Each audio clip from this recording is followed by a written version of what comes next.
last day of the conference on fast-tracking the UN Convention Against Corruption and for creating the platform in Southern Africa. We had technical experts who worked on recommendations for the past 2 days on the priority areas that they had identified. So those technical experts came from all stakeholders, governmental experts, civil society, academics, business community. And for the next 3 days, those recommendations are presented to high-level policymakers so that they can take the recommendations forward as the outcome of the conference. So the high-level segment brought a minister, high-level representative of the countries involved in the project, as well as civil society organization representatives. What's been exciting about this conference is that civil society organizations have come together with the government sides.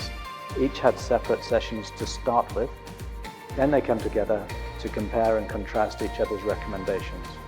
Governments make better decisions when civil societies challenge them. Civil society often has knowledge of the real-life impact of the issues addressed by the convention through the work that they do. So I think it's a great forum to bring everyone together, to put these on the table and really work towards a implementable program. The mood has been so good, which shows that if we work together, both government and civil society, things will go on well and it will be to the benefit of the people in these countries. Corruption knows no boundaries, and the corrupt are not respecters of sovereignty. And unless that we take concerted efforts with other countries in the region, we may not win the fight. So I think one of the big challenges, especially on international cooperation, is that we don't use the UNCAC to its full potential.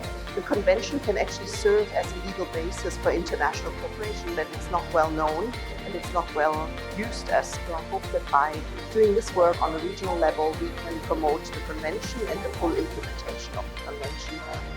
The conference itself, it's actually strengthens the commitment among countries of the region to work together in addressing corruption. So the UN has this great power of convening. Everybody came together. The UK was the donor. That's not enough. That's just the start that gets people in the room. The real activity is between the civil society organizations and the governments that represent them and their whole countries. The next activity goes back to individual countries, and then they can work together. The countries on our own, I think the level of implementation, the speed, the progress has been different. Others are ahead, others are dragging their feet, others were not doing anything at all. So for us to be brought together, it's very good because we'll be on the same pace, and as a region, we're going to benefit as a bloc.